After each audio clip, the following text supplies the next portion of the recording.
Mikasina Simbidina 30 days workshop come production of Ta Khopsarol Madam Chowa Aiba Thama Sula Chatarba Masulo workshop si Mishalapagi Puja Sida Mikasina Sinjaranjana Kohi Wajadi Minjai Kau kita hobi Salam Niken Venerable Musu Mikasina Chabau Wipo Ije Romatanda Harau Harau Taramna Lapi Bagidamata Mikasi Maikai Dagi Taramna Okshari Anisuda Kohi Ajit Das Hariba Wajasi Skodri Yamna Muruiba Adumba Jamani Lunalana Agriculture की मतंग सिदा मणिपुर की मिहित होना India government की nominee होना ministry of culture की था top OPD बने बुशु मितासी की मलकई दगी हाइजरुबा मतंदा हराव तयामना प्रोग्राम असिबो मपुंग फाना पांथुना बगिदमक्ता देंबिरा बगिदमक्ता मितासी की मलकई दगी अमुक कहना थागचरी प्राइस इलेक्शन बिरिबा उदयन निकाय कुनुगा अधिचारा श्री अजितास अदुगा मितासी डायरेक्टर ओबिबा केएस सुचंद्रमेटे अमदी social and cultural activist Rakesh निकाय कुनुगसे अदुगा मांगलिंग बिरिबा मितासी official sing, office bearer sing, aduga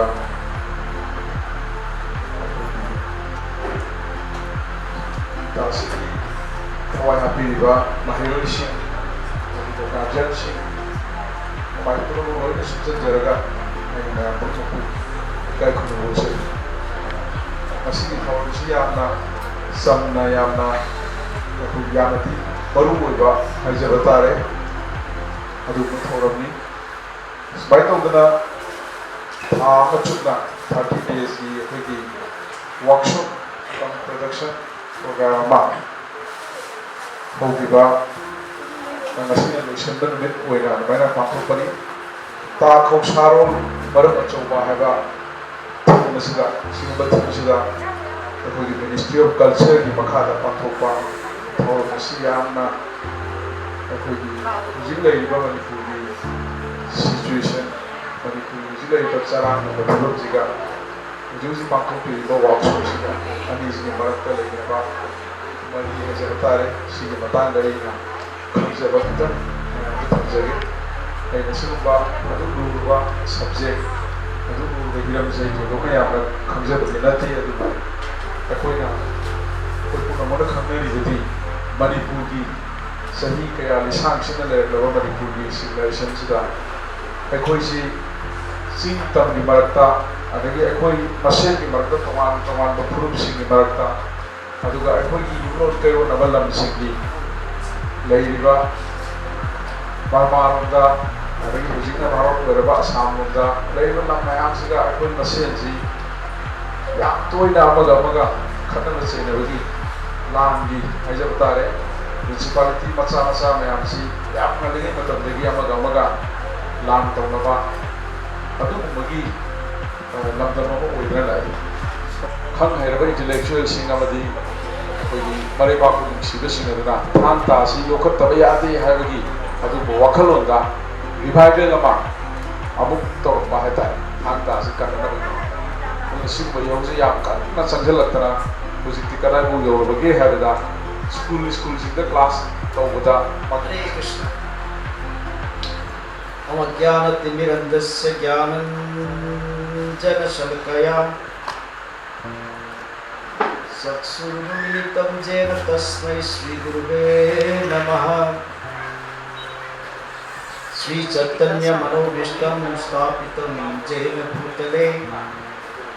स्वयं रूपं कदामयं ददाति स्वपदान्तिकम्। वन्देऽहं श्रीगुरुः श्रीयुक्तपदकमलं श्रीगुरुं वैष्णवांश श्रीरूपसागरजातं सगररघुनाथं वितं तं सजीवम् स्वाद्वैतं सावधूतं परिजनसहितं कृष्णचैतन्यदेवं श्रीराधाकृष्णपदान् सागरललिता श्रीविशाखान्वितं च। हे कृष्ण करुणा सिंधु दीनबंधु जगत्पते गोपेश गोपिका कांत राधा कांत नमस्तुते। तप्त कांचन गौरांगी राधे वृंदावनेश्वरी वृषभानुसुते देवी प्रणमामि हरिप्रिये। जय श्री कृष्ण चैतन्य प्रभु नित्यानंद श्री अद्वैत गदाधर शिवासदि गौर भक्तवृंदा। हरे कृष्ण कृष्ण कृष्ण हरे हरे, हरे राम राम राम हरे हरे। हरे कृष्ण। इसीगी मितासीगी थाम चुपना चथबिरक्पा वर्कशॉप कम प्रोडक्शन अभी तुंगी अकोइना आशा यामना चावना थबीबा छात्र छात्री सिंगी चरण खादसु अइना नरुकना हनन खुरुमजरे। नसीगी थोरमसिगा मरि लेनना वाफम खरसु थमजनिगी लेनना तुंगदा लाक अखोइगी मणिपुरगी हबलरिबा नारुन सिंगी अखोइगी फ्यूचर जनरेशन तुंगदा लाकदरिबा पुंसिगी लंबेल सिगा अखोइगी थांता सिंगा आर्ट कल्चर की मसिगी कनोसिगा मसिगी खर मपुंग फाना अदगी इफेक्टिव ओइना चटमिनबा यानबगी आई कनो वाफम खरदन थमजगे। आई मांगदा ngangiba अखोइगी स्पीकर सिंगा मिनिट कुंदगी कुंगी मैम मंगांगी केम दित्रा मातक ngangi मांगदे मंगा लक्षलगा आई मिनिट को मंगा मंगाई ngangi यानी को 25 minutes माइक्रोफोन चाहिए सुपाई रे बुझे। अब अइना वांगांगी के दनोय ममांग फसद केसन लगा वारी सावदी तौली बिकॉज़ अइना युमगी थबक मयाम अइ मपारदगी लाकपा इमानबो मयाम की मीटिंग लोय लंथो लाइसे इट्स जस्ट फॉर यू हाबा अइ लाइसे अइ इसागी मिचत तानबा इज्जत तानबा पैसा तानबा लाकनते नखोइना बरोइना अगोल छात्र छात्रीसिंगना आई पुंसिगी लंबेल सी कमाई मपुंग फाना चटपे यागदगे हाबगी कनो सैदा खितंग थॉट्स कर शेयर तौगे लाई द लांग दे यानसिको लांग दे यारगो मैक्सिमम 25 to 30 minutes माइक्रोफोन इन पाइरे में जियो। हरे कृष्ण। अवारी मा होगे मणिपुरा एकोई मैतै मसा ओइना पोपा एकोई छि कयाबु याम लाइबक फै हाइसे मजे एकोई छि याम तोले तोले गाइना मपादगी कल्चर से अखोइना पूरगा सिनादोइ होनेबा अदो अखोइ लेजरिबा पोसी फत्रे ने लमथोंबुसु नतबा अतोप पोट अखोइगी लेना अदुगा मानबा अतोप पोट अमा लौबैसे अखोइगी दु फत्रे हाइबा मा नत्रगा मी दुने यामेना फवरे हाइबा मा अदो अखोइदा लेरिबा लंजी क्याम न ममल यामेसी खंदगै अतोपदगी कल्चर वाइल्ड सीजन बाउंडे मरमदि we have more than enough हा अदुगी मरी लेदबा आई पुंसिगी लंबेलगा थेंगरपा अखोइ आइसे आई हाना सकपा ताके आई मंजिन सिदैने उमर मंजिन दगे अदो आई 1983 दगे हिज डिवाइन होलीनेस भक्ति स्वरूप दामोदर स्वामी मिंजी ताबदा मपालमगी निवेना गदी उरमबनी अदो तौबुदा पोपा याम लाइरबा हिंगमदा पोपा अबैगी लाइरो मसामगी कनो इमुंदगे होरपा अदुगा पृथ्वीदा ख्वाइदगी अचौबा मियोइबगी समाजदा ख्वाइदगी अचौबा दान तौबा हजिकी मतमदा अचौबा दान तौबा हारगा एटम बम साबुंबा आइंस्टाइन होय अदगी कोई लेजर बीम पुथोकपा 47 पुथोकपा रॉकेट पुथोकपा अबैगी मियोइबगी समाजसी डिस्ट्रॉय तौनबा पुथोकबनी सि चावरलमने अदो मुने येवरगदि मोची चाबा चौने मरमदि मोइने पुथोइबो खुलाइदुना पृथ्वीदा शान्ति लाकनि मियोबे जातिदा शान्ति लाकनि हाइबगि केनोसि खितंग ने केनोदा ओनो तैनबदा लेयबा शान्ति लाकनि हाइसु आई बुम बचौबो लेइ नंग आइमोदा हरकेनो हाइबि मोनेबा नजोदा अदो दामोदर स्वामी महाराजगी पुनसिदा मोइना मियोबे समाज हारगा मणिपुर की मैतै समाज भारत की अखोइगी हिंदू समाज अदु नत्रे हिंदू मुस्लिम क्रिश्चियन की खेनब करिगुमत थमदबिदा स्पिरिचुअलिटी हरे कृष्ण याम लांबम याव सोइदा सिसैदा नोमा अमेरिका मासी लाइतम चले माला लाइतम बसी कमाइना खनगेदा ममा सु लुक्राबिनी मपा सु लाइतबिनी नत्रा ममा पा लाइतगे मसागी सही यामना पिंगाइदगी अखोइगी कानून दलेन ताबैलो अदुआइनि याम पिंगाइदगी ओजासिंगना फबो सात्रनेना खंगपदगी सेबुला लाबोदुना मागी अखोइगी मणिपुर लाइक तमम लेरक्रबा मखाताना तमम लेरक्रबा अदगी भारत मखाताना लाइक तमबगी मागी मान पाम सब्जेक्ट टू लेरक्रकांदा भारत सरकार मासे फबो सात्रने खलगा स्कॉलरशिप पिरगा अमेरिका दा लाइक तमबो थाय करिनो सब्जेक्ट अखोइगी फिजिकल ऑर्गेनिक्स से सिगी मरम सिदैदा तमनिङाइ मतम सिदैदा नोमा माना ममानब अमना कन्ना हाइबदगी सुमाइ तौदरा भारत तगी याम नंबर ममन चप्पा साधु लाई उत उलसी है अदा साधु दुदी मा आइदि लाई तंबा लाखुनी साधु नबै मतम लेते नंग नंग उनरो आई लेहरगे न तौरगा था अमा नि जे सुम पोलै पालै तौरगा माना मागी मतम दु मांगंदरा लाई पार सुम लेबा अदुगी था नि मतुंदा मागी ममानबगी ममिंग से डॉक्टर राव कोवे डॉक्टर राव सुना हाय मरो दामुदो नाकरि बांगासिगी रुमिसता आइना हाइजबसी याबिददना आइगी गुरु से उनाव चप्पीद तारगदि आई ngasiदगी नंग पुनसिगी ओइना कौनररोय पुनसिगी ओइना कौनररोय अरुगा नंग आइगा कासु पुलरोय आई नंग उबा मफमदसु आई लेररोय आई काइनरनिना याम सीरियस नि हाय अरेगी करिगी नना याम सीरियस होयसे हाय कास ngasi से आइगी लाइनिंग लोगुन दिने ए नंग साइंटिस्ट समोइना लेबोरेटरी दा नरु गोगा समुद्र सत्तोरिब्रा ए सत्तोइने अदुनि नंग फाइजों सेफम थंगी नंग लाइनिंग लोरदि फाइजों सेतोइरा ए सेतोइने आइदि मागी सीरियसनेस की डिग्री से याम वांगरे मतंग सिदा उन्नतोरि बनि पासी कनामैदा जगत फावरिबा श्री प्रभुपाद अमेरिकन सोसाइटी ना माबु अदुकिमति इकाई खुनै मरमदि 1966 67 68 मतम से अमेरिका की ख्वाइदगी अवाब मतम ने करी मरमगी वाई चानिंगाई लेतबगी वाब नते अलगे अफबा युम लेतबगी वाब नते लंबी लेतबगी वाब नते हौरकलिबा यूथ्स मैम से मसिगी पुंसी से अरे मदर लमांगदना मिसगाइड तौबगी कल्चर अमला तना यूथ्स मैम से की अमेरिकन सोसाइटी ना साथ निगाई मरम से लेरटर कान से वाई सरकार से करी मरमगी इना खुनबा पैसा पाबे मायमदना नुंगाई बसी what is the real happiness इति कोइती दा थमक्तदगी असे नुंगाई गंजा थागा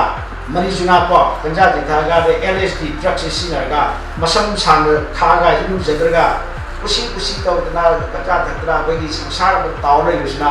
असे नुंगाई ब फंगदोइनी हाइबगी वखन से द मी अया मसी नावम सिंति लोइ म हिप्पी जेना मतार मरिनो ताइबा असम जोता तावा अनि गंजा थक्का मोटरसाइकिल थौबा अदो सिगो पनाक्तना इदना यो नहारुन सिंजिगी पलेफम सि लेरारोय खन मतम से मसेदा भारत तगी सुबनगी पकुत्ता लुपा निथु खतम पायरगे सखिबा सन्यासी प्रभुपाद सिना मकोइ से हिप्पीज मैम से असेंबर रियल एजुकेशन पीरब मतुंगा what is the value of human life तंजाम लोगरगा मदुगी मथंग सुम तोरपदगी अमेरिका पुनमक्त सदोखिदना अरेगी पृथ्वी की काचिन कोया पुनमक्त सदोखिना हिप्पी कल्चर सी करीदा ट्रांसफॉर्म तोगे द हैप्पी नुआइबा हिप्पी जे नंग ऑप्शन अबेना हैप्पी असे नुआइबा फंगने वाला बेंद पुरोय अदना अमेरिकन सरकार सना प्रोपाक को की मति इकाई खुनै मासी फाइदि चौबा प्लेटफॉर्म तो थमी सोसाइटी दा माउ नंग से याम वाई था मगी मवांदे बांते कनो को एडवांस अपॉइंटमेंट के लोग नबो फंगम मतन नते अदुबो दामोदर स्वामी न चपन मिस्लेदा सिदि याम पवाने आई मसी वाले से आई गुरुदेव न लीबा तो कोमी द लीब से हंजन मसिन खर तजरे अदना कई हाइगेदा आई मरुप अमा आई गेस अमा मपाद लाखने ना यारगदी अंतर पुसलो ꯑꯩꯅ ꯃꯥꯒꯤ ꯁꯦꯀ꯭ꯔꯦꯇꯔꯤꯁꯤꯗ ꯍꯥꯏꯕ ꯑꯗ ꯁꯦꯀ꯭ꯔꯦꯇꯔꯤꯁꯤꯅ ꯀꯣꯟꯅ ꯋꯥꯔꯤꯕꯨꯗꯤ ꯂꯤꯔꯛꯄꯅꯤꯀꯣ ꯑꯩꯅ ꯄ꯭ꯔꯣꯄꯔꯇꯤ ꯃꯃꯥꯟꯅꯕ ꯑꯩꯅ ꯀꯧꯁꯤꯜꯂꯛꯇꯣꯏꯁꯤ ꯀꯅꯥꯅꯣ ꯍꯥꯏꯅ ꯃꯥꯅ ꯈꯪꯉꯦ ꯈꯜꯂꯦꯕ ꯀꯅꯥꯅꯣ ꯈꯪꯗ꯭ꯔꯦ ꯃꯃꯤꯡꯁꯨ ꯈꯪꯕ ꯅꯠꯇꯦ ꯃꯁꯛꯁꯨ ꯈꯪꯕ ꯅꯠꯇꯦ ꯑꯗꯩꯗꯤ ꯃꯥꯗꯤ ꯁ꯭ꯇ꯭ꯔꯤꯠꯇ ꯊꯣꯛꯂꯛꯑꯒ ꯀꯣꯏꯊꯤ ꯊꯤꯔꯀꯥꯟꯁꯤꯗꯩꯗ ꯑꯃꯨꯛꯇ ꯎꯗꯕ ꯅꯤꯄꯥ ꯑꯃ ꯀꯥꯔ ꯃꯅꯨꯡꯗ ꯐꯝꯕꯁꯤ ꯎꯕꯁꯤꯗꯩꯗ ꯃꯥꯅ ꯃꯁꯤ ꯅꯤꯄꯥꯁꯤ ꯑꯣꯏꯕ ꯇꯥꯔꯦꯅ ꯃꯥꯒꯤ ꯄꯨꯛꯅꯤꯡꯁꯤꯗ ꯈꯜꯂꯒ ꯁꯨꯃꯥꯏꯅ ꯇꯧꯗꯅ ꯋꯦꯁꯂꯥ ꯄ꯭ꯔꯚꯨꯄꯥꯗ ꯅꯪꯕꯨ ꯀꯧꯖꯣꯏꯅ ꯑꯩ ꯂꯥꯛꯏꯅꯤ ꯁꯨ ꯄ꯭ꯂꯤꯖ ꯐꯣꯂꯣ ꯃꯤ ꯍꯥꯏꯅ ꯇꯧꯔꯒ ꯃꯥꯁꯤ ꯄ꯭ꯔꯚꯨꯄꯥꯗ ꯀꯥ ꯄꯨꯁꯤꯜꯂꯛꯑꯦ ꯑꯗꯣ ꯑꯃꯨꯛꯇ ꯎꯅꯗ꯭ꯔꯤꯕ ꯑꯅꯤꯁꯦ ꯃꯁꯤꯒꯤ ꯀꯟꯚꯔꯁꯦꯁꯟꯁꯤꯗꯤ ꯑꯩꯅ ꯉꯁꯥꯏꯗꯤ ꯃꯌꯥꯝ ꯅꯣꯏꯗ ꯂꯤꯒꯦꯅ ꯇꯧꯔꯛꯏꯁꯦ ꯁꯣ ꯅꯪ ꯀꯗꯥꯏꯗꯒꯤ ꯂꯥꯛꯄꯅꯣ ꯀꯔꯤ ꯅꯃꯤꯡ ꯀꯧꯏ ꯃꯐꯝꯁꯤꯗ ꯀꯔꯤ ꯇꯧꯕ ꯂꯥꯛꯄꯅꯣ so this was the question masigi wahangse hangma matamsida akhoi Damodar Swami se Manipurgi Taugul kauba khwaidagi lokta mapanda leiba laiba khungangdugi laiba imongda pokpa lukhabi machane adoma mafamda khwaidagi awaba thaki mahitam bachali mena yamna chokthok chena wan khoneba ai Manipurdagi ni ai ming Damodar Singh kawi ai mafamsida lakchari base America da laibase America की ख्वाइदग वांगबा थाकी आई कन विद्या दु तंबला इनिसी आई हे तंबला सेबने अरे दि मदुता ओदा प्रभुपादसिना करी खुमगे बु मणिपुर गुंबा को मणिपुर गुंबा पृथ्वी की मनुदा ख्वाइदगी हे भगवत कल्चर इना खुंबा लेबाक अमदगी अमेरिका गुंबा ख्वाइदगी कल्चर सुलेक्तवा डिसिप्लिन सुलेक्तवा अरुगा नुंगाई असेंबा नुंगाई बाहायबदुगी हौरफम मचेत अम हौरैतबा अचुक्की मतिक लाइरहरो लेबाकसिदा की लेबाकदा नियोय बोना नियोय बोना पोक्चरगा पुंसिगी अबैगी लंबेरगी पुंसिगी जर्नी सिगी the final destination असेंबा पंदु यौबा याबा मतिक चाबा ज्ञान लेबा अखोई मतिक चाबा ज्ञान अरी मतिक चाबा नॉलेज लेबा मफम दुदगी नंग सैदा करिसु लेतबा मफम सैदा नंग कमाइदा बिख्यादी बोइना लाइनो whatever they have in this country America को बोलेबा त मोगी लेबा पोचे मयामनदी यामना मिथकना अवांग मखलगी फुरा दोलान लबी फजबा कार हा अरगी अमगा अबगी ममा मचा अबगी मपा अबगी कोई साना की होइबा कोई कल्चर नहीं मयाम मांगदा हाइबदि फजदा वानी मयामना कोइना अमेरिकन कल्चर पामे वेस्टर्न कल्चर पामे तसे मोय मपा ममा मचा पिरो फोरेन बोलमदि ऑफिशियली लोगया अदो कोई साइबदि हुइना भोक्तौ देबा अदुबा हुइना भोक्तौ दो कल्चर दो कोइना केदोना एडॉप्ट तौलेना कोइगी मणिपुर के सब फजबा कल्चर नै लेना अदुना अखोइगी मणिपुर फजबा कल्चर नै अदुना आर्टिस्ट सिंगी अतांसी रोपांदा ऐसे minister of culture government of India की कोई समायना आर्ट की फिल्मदा यामनदी कन्न थवा यावजबा अरगो उपाय लेतबा आर्टिस्ट सिंगी मतेंग पांगोना सही मरी गेसी नोमिनी खले अदो आइना यामना मतिक चाबा मकुम फाबदी ओजिदे अदु तौजबा खरदु याम सिलसिली तौगे हाबगी याम थमोय सेना तौगे हाबगी कनोदी अखोय फिरेप अमदी आइगी पुंगदा लेजै मरमदी आई दामोदर स्वामी की मनाई ओजबा फंगबसे आई पृथ्वी की लेबाक चा कयादा अमनी खत नतेको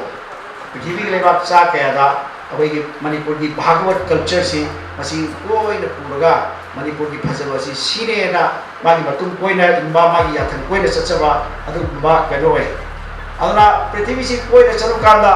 अखोय मणिपुर के ना इना खुन लेबाक से पृथ्वी की लेबाक अमत द लेते हरे कृष्णा मा अनोग संप्रेम नियम खाम गिरो लांबे यादि हाइबा नियम हम ले एक्सक्यूज मी करी के ना कोइ से फसे हाइसे आर्टिस्ट से मखल अनि थोंना ले there are two different types of artists ko ahanbagi artist na mara sakpai sai mara saba jagoi ha ari magi presentation whatever presentation ji urakan sai da yo bagi wakal puning je kai chinde ge da norok de chinde which is the western culture maji meaning number 8 akoi gidi कुटे अमतन थेलागसु मियेंग अमतन येंगसु पुनमक्सिगी art लोइना ले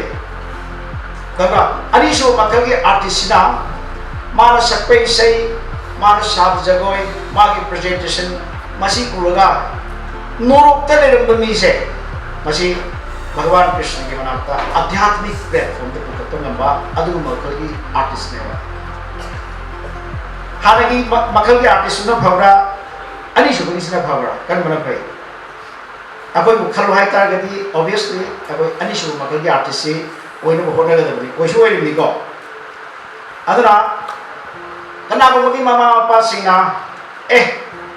thang ta pung sei bu kai ro to doi no ai mi gi kano to do wa koi gi उसकी professional में आपने P व मखल की नुंगाई बसे मशीद की दी sir लिशिंग है ले आर्टिस्ट ने पी व नुंगाई बसे वाई सी बतान सी रोकांदा मैं हम समझ न पी भी आई को चसा चूसा न्यूय बगी हक्चांग सी करी न सेम बेदा एलिमेंट्स निपान न सेम है 8 एलिमेंट्स खंबे ओब्रा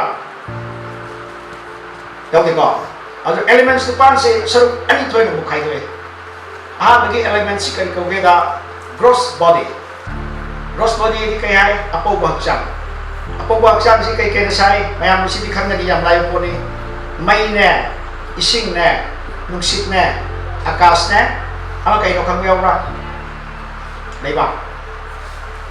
मई ने इशिंग ने नुक्सित ने आकाश ने लेबा ने मशीन से बक्चांग सिबु पंचभूत की हक्चांग से अपो हक्चांग से करी कवि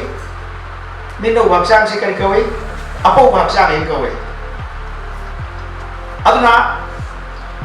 अहान मखल की आर्टिस्ट ना मसीगी क्या कही अपो मखल की हक्चांग से मसी खाकी हाथन की टेम्पररी हैप्पीनेस की बुंगा मेवा अदो माना सही परमानेंट हैप्पीनेस जो अपने की प्लेटफॉर्म तो यों ना लंबी ताकत लंब दबा हाथन की just for sense gratification. हम बच्चे आर्टिस्ट ने पीड़ों से इंद्री पेन मारते हैं वाह और इंद्री सीधी लोयर का तो आई हक्चांग से लोयर का तो इंद्री पेन में मार के लिए तुम सच्ची नहीं वाह अरे कृष्णा लाम सुनाई है बिल्कुल अरे शुभ मकल की हक्चांग से एलिमेंट्स अहुम जी मांगे हम साव में तो मारे एलोशन लगे एलिमेंट्स अहुम जी मसीगी कनो चैप्टर सिंधी लोश लगे ना तो होरे मंद सकुन ताने एलिमेंट्स अहुम जी कहीं ना लेते सु हाई भी आता बा शॉप पर सुनम दबा ऐना ऊब सुनम दबा एलिमेंट्स अहुम मंगले मसी क्या मरोए मेरे पुसीदा मेरे क्या हक्चांग अहुम जी मरोए मधुदी कहीं ना माइंड इंटेलिजेंस एंड ईगो आई पुनिंग लक्ष्य अमसुंग अहंकार मसीबु करी कवि अकुप्पा हक्चांग कवि अदना अकोई मियोय बोइना पोलक अकोई से मसेदी थांता की तारागे नातल नांगी के सुनवाई केबो अकोई की मियोय बोइना पोपा कोई से we have to protect our body अदना अकोई मोमुदा कैरेक्टर अनि रक्ति मिनिमम चाहे why just to maintain our physical body अदना अकोई की पुकनिंग को लक्ष्य अमसुंग अहंकार की मसीगी कनोसी तौनबदी अखोई गुरु कृष्ण की कृपा मोइदगी तमजब खोचब लमचत साजत फजब तमजब मसी गुरु अखोई गुरु कृष्ण कृपा की कनोसी दरकार ले अदना हक्चांग अनिमक्ची मपू से आई हक्चांग अपोपा अमसुंग अकुपा अनिमक्की मपू से कनानो खंबे औरा एनीबॉडी लुपा चमा प्राइस ले 500 anh đấy là tập ngang đấy giao bị lúc pasama giao được ai apoma amasung akupa haksan adigi mapusi karano ba pasama di kanano no biuda okay khara lai na mo hangage khara lai na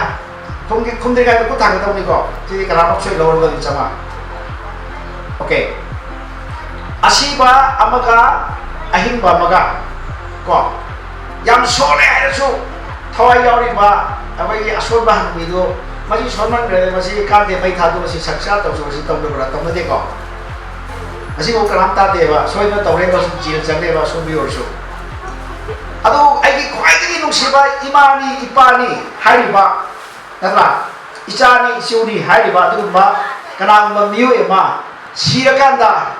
कोई mini हुंदी गसी अहिंग the तो फमुंदा S I इचानी इचौनी कोलगा तुमिनदरा हम दग lamin याव थेंगग्राबा थेंगदेबो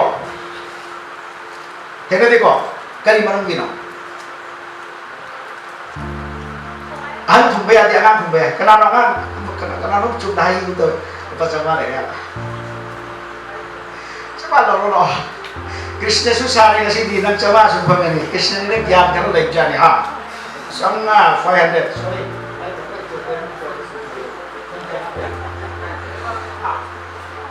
Tell me this. Hare Krishna.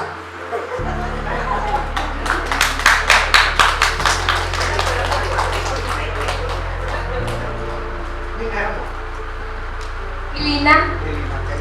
Hare Krishna. उसी की हाथ निको आत्मा ने आत्मा की धर्म दी करीनो चीनी की धर्म कहीनो चीनी की धर्म से अथुम बाई चीनी की धर्म याद्रे नत्रदो अदगी मई की धर्म कहीनो मई की धर्म कहीनो अदुसु समाले मई की धर्म कहीनो मई की धर्म से चमा से लोग तारे अंगान बा मंगाल हाइबा मगा मागी मैशा हाइबा मगा अनिस यावदि मई ओइद्रे मई की धर्म यावद्रे अदुमाइना आत्मा ने वैसे I am not this body I हक्चांग सिनते करिनो आत्मा ने मसिगी परासी खंगसी करि कोगेदा असेंग बनुआइबा फंगनबगी प्लेटफॉर्म दा फर्स्ट स्टेप मयाम हमगी मनुदा मसिगी स्टेप से मसिग का रगदी मखाता स्टेप चथम यादे मरमदी spirituality खंगे Hardi you have to know what is the spirit first अना आत्मा ज्ञान खंगे हरदी आत्मा जी करिनो जी खंग दरकार लेबा अना थांग ताग मसिगा आइना पुसलेसी मरम जी कइनोदा ममांगा आइगे ओजा मंगी दा तापी हिबला बइगे मराम खोक्सारोन तौसी अबै तिलु लाइमु मयाम माथुमनबा अबै लायम लाइसिंग माइकिंग अप लाइना सालिबा अदुम खोक्सारोन हाइको अदुना हुजिकी मतमदा अखोइगी हुजिक अहल ओइरे सही उफु सुदोरे अदो खरने सिरनी अदो नेहुरीबा अखोइगी इचाइसु खरसे अखोइ मित्त उरिबा इचाइसु खरसे मसिना मैतेगी अरोइबा जेनरेशन ओइरद्रै नखोइ कुनिदे याम लाक्तने बुजि फावेबा कनिनो अखोइ मैतेगी समाजगी डिसिप्लिन याम फजरबा मनिसामे मपांगन कनबा मुक्ना कांगीदा थवाई यौरबा अफबा मयामम लेरबदो मचम ओइबा खर खंगतना अतैदी अखोइगी येकनबे हाइगे दुम फोंग दुम हाइबा कछु काइदे मसला की बुसु लेते येकनबा अखोइगी मु लोइसनगे हाइबा मैतै पिखरबा फुरुप से मसिगु अमगा खनहलगा अनि मपांगन सोंदलगा लोइसनगे हाइबा अखोइगी फॉरेन एनर्जी खर लाइए अदो येकनबा सिसु मसक खंगनदबा येकनबा न कदाइ मो मरुम न कदाइ मो खंगनदना अखोइ मसे जी अमगा अखोइगी असे सनामहि चटप कांगु गौरी चटप कांगु गाइना यामना अखोइगी तौरमदबा अखोइगी चटबी खर पुथोगा मसि लोइसनबा वरबा खर लेरिए अदना अखोइ मैतै मोमदा अंगांग अनि दे हेन पोंगने दे हुजि सुमिगो सिदी अखोइ सिंबा प्लेटफॉर्म दा नैनबसि मतम थेगब्रन खले अरगे अखोइगी मैतैगी जे याम संब प्रमाणबदा ऐसी हुजिक से खुमर मंजिदा पोसु नवरिया केंद्र दे ले स्कोन की ममांग दे ले अदो ममांग की 2016 की इलेक्शन की ममांगा मैतै नुपी तरे तारा hi पांगद मयुम पाले हिंगो को अदो हंदकी ngaraang nahan tha anim ki mamangda कोई की रिसर्च तो बुकांदा कोई इलेक्शन होगा है ना कवचुन मधु की रिसर्च तो बुकांदा 2016, 17, 18, 19, 20 चाही मंगा की मनुंगा मफमदुदा तारा है मुस्लिम कुंदा मैतै नुपी निफु तरे सुरे मई वाले से पिक्रो कुंदा अते अते चाव कुंदी अते यिंगियो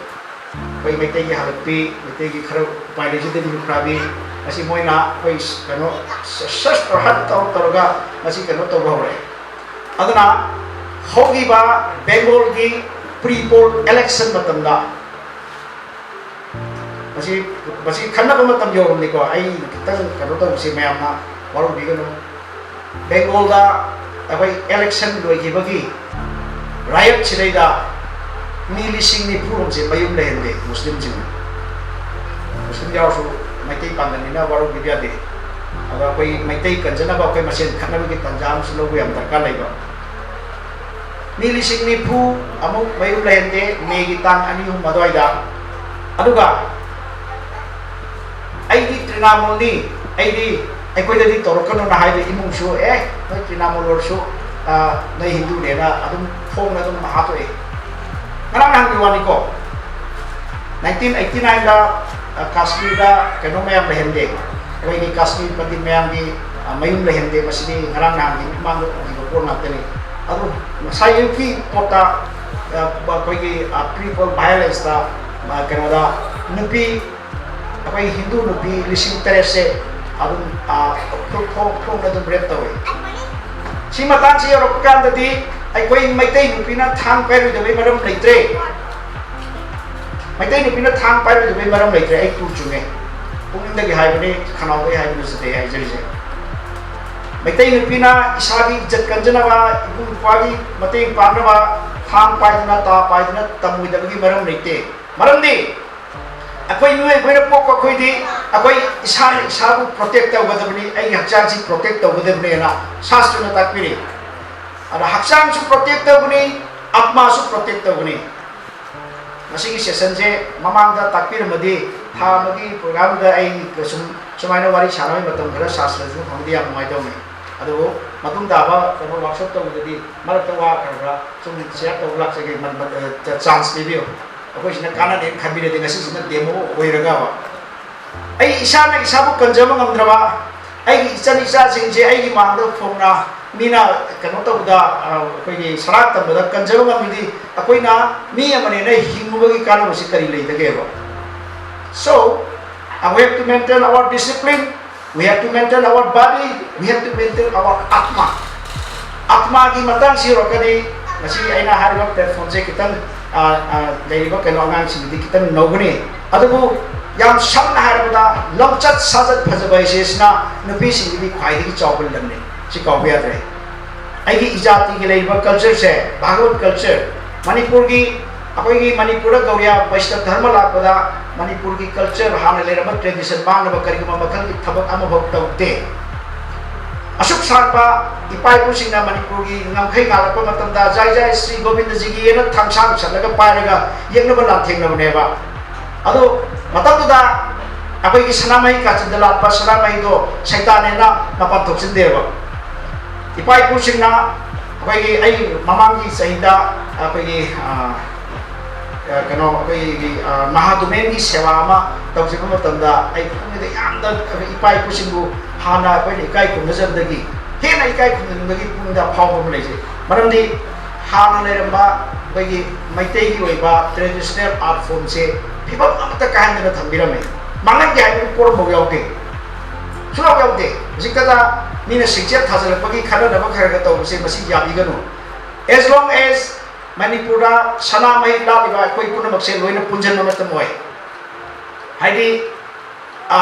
gaura khatna natraga maitai khatna manipur gi jati kanna ba gi upai sule le roi punjan ba ji phai ma roi koi maitai khatan punjan ba di la na kano da akoi gi jili bam da muslim ma vote ka thoroi je akoi maitai masen khatna bai ne maitai masen khatna da gi LP kangu na go be foreigner oina oi gi kaniwa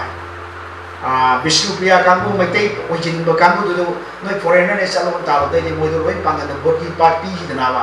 oi maitai na karan ni tanza phangde aduna ai mini tara do ni ani mum da ngai question jang gai kam waram mai ani ha koi maitai jati se koi yam nungsi ba tai ai ki pai pu se masi norok tahan da bai se akoi kutta lei lehori ba koi kutta lei maram de lehori ba macha machu singna mapa mapuna pamramba isogi seva dharma adegi discipline culture maintain bhajna tawgadi ipai pu do lai lai ba ta yam haram reini chumi ko ado ipai pu lekha tahan bai se koi na ipai pu na dharma culture maju bhajna maintain tawdra kan de ba si matang da abegi kanogi sanskrit ki word amai pusanjar ke putra P-U-T-R-A ko masi Sanskrit word ne Sanskrit word che masi atha do ni putra hai atha di kai noda macha lupa putri hai di macha lupi ko machanupabu putra amasung putri kari kaurino maramdi mama pana apai sinful activities material world sida sinful activities na maram oraga hellish life morok ta na putret ki apai hakchang si phang lauraga leiba matam se masidagi langthok binaba apai masidagi free ohenaba upai si kari oige da lehoriba masa masuna putra natraga putri duna ko bhagwan da pindadan kalga da phirum jarakanda ai imai pagi atma do nangi nanate nomaina thambiona sumana pindadan kalka seida mama pagi atma se good prep oina leramba atma se kamai lege da sorgi manakta yogu nabi lambe phangeba adana akoi ipai puna thambireba thangta gi phajarba akoi gi kano art form ma mase asembal lamni akoi gi पैसादी कनो चाथो सिनर रोइथोकिने मोइना थम्बिरबा अखोगी culture art form मैम से मिसिदी पिथो ये रोइना रोइदोइने पिथो गसु मेन फजदोइने अदना शिला प्रभुपाद का दामोदर स्वामी महाराज का अहानब उनबगी मतमदुदा प्रभुपाद न करि हाइदेदा आइदी मफम से नीबला पुनते अहानब उनबदुदा आइदी मफम से पीबला पुने करिनो आई पीबलाइसे मखोई सिदा लेतबा भागवत कल्चर म्यूई कल्चर सो म्यूई बोइना पोगा अखोई पोपगी महियान गदब लन तुमदो पीबला ने दी लीबला नते अदुना नंगसु नंगी मणिपुर राइबा भागवत कल्चर की लेबा तो हल्लगा मणिपुर की भागवत कल्चर तो फसना री एस्टैब्लिश तोरगा को फसना री एस्टैब्लिश तोरगा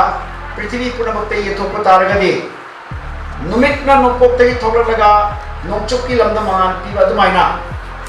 मणिपुर की भागवत कल्चर से फजना संगु अबई नोचुक लेबाते थोक्तारगदि पृथ्वी की शांति लानबा होनबदा हाइदि अचो मते होइनि परमदि अबई की भागवत कल्चर से is all based on spiritual culture निकी मानबा मो यावते अबई की कल्चर दा निगोंदा नंगी काफिनी नंग थाजद कामुलिया नंगे कोइनते हातो वाइबे कोइदे केम यावते नंग आत्मा वरदि आत्मा की धर्म दि अबई की ईश्वरी मनाय होइनि ऐना निंगो ईश्वर दो अतुकी मनाय होइबुदि दरकार रहिसे मनाय होइबैसिदा ईश्वर न तौ हाइबदु तौदना आइदि अदु पांदे अदु तौरे तो कम तौके दु मनाय होइबु कौते अखोइदि आत्मा इसिदि कैदोमेदा मपु नते कैदोमेदा निंखा तमदे नो वन इज इंडिपेंडेंट कनात निंखा तमदे कनात निंखा तमोय मतम पुनमक्ता कोइसि कनागुमगी मनाय होइबु दरकार ले मनाय होइबनि आइसि मपुनि हाइतरगदि ऐना अखोइगी जन्म मृत्यु जरा व्याधि जन्म इदी पोपा मृत्यु इदी शिवा जरा इदी अहलोइसलपा व्याधि इदी लैना लैथुम मसिदगी खनामतना नाथोकोनुदे मसि भगवान कृष्ण की मखाद लेबा नेचर प्रकृति की नियम की मखाद लेबा पोने अदुना ऐसी निखा तमे ऐसी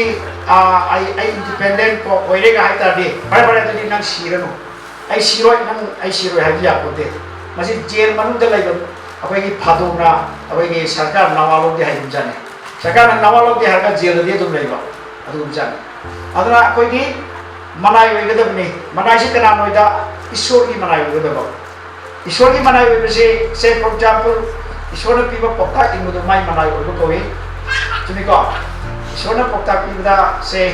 क्रिश्चियन की धारगा दाउ सेल नॉट किल धारगा अदो कोइ आई ते कनो दिना के अदुदि दिगाक पनो हाय तारगि अदो क्रिश्चियन से मनते अदो माइना लाइकवाइज हिंदू होइतारगसु हिंदू होइबो बातचिदी बै शास्त्र द थेंगरोय सनातन धर्म है को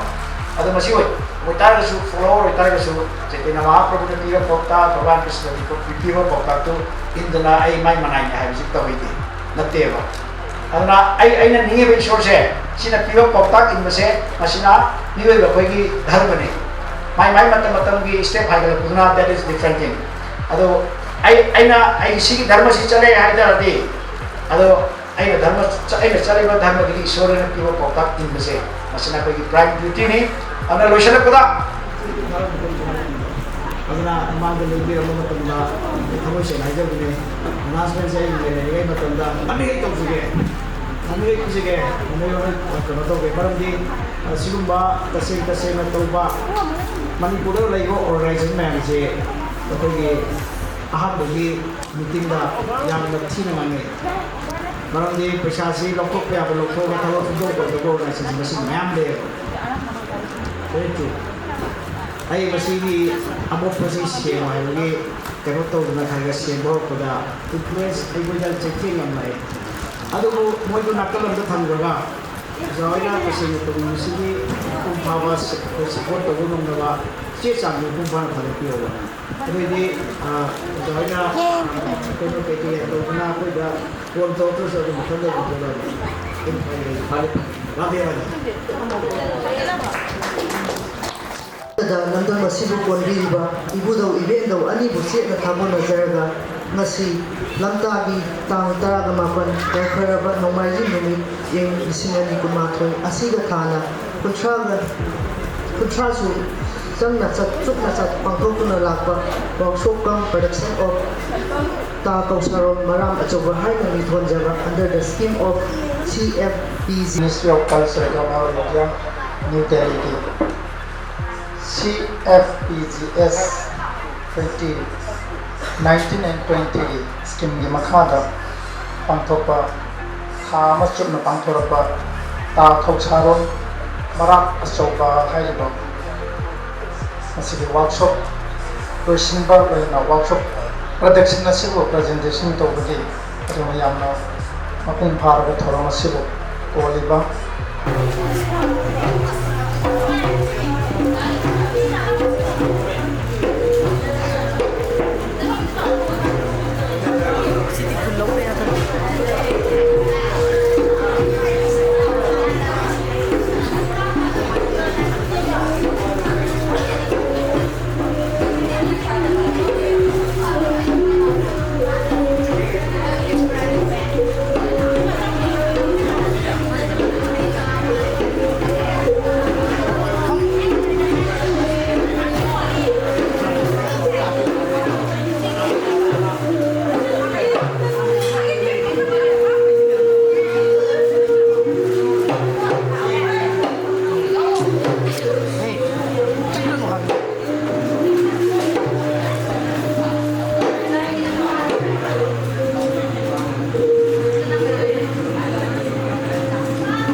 चांद थोड़े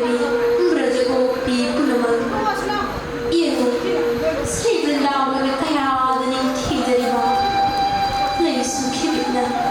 लई काफन फन सफानी इन लंबले आगे नुसना लीली शिवा बसंत की पूर्णिमा सुहेदनी थीजरबा हिमसना एक खुया रास लीला सानरसी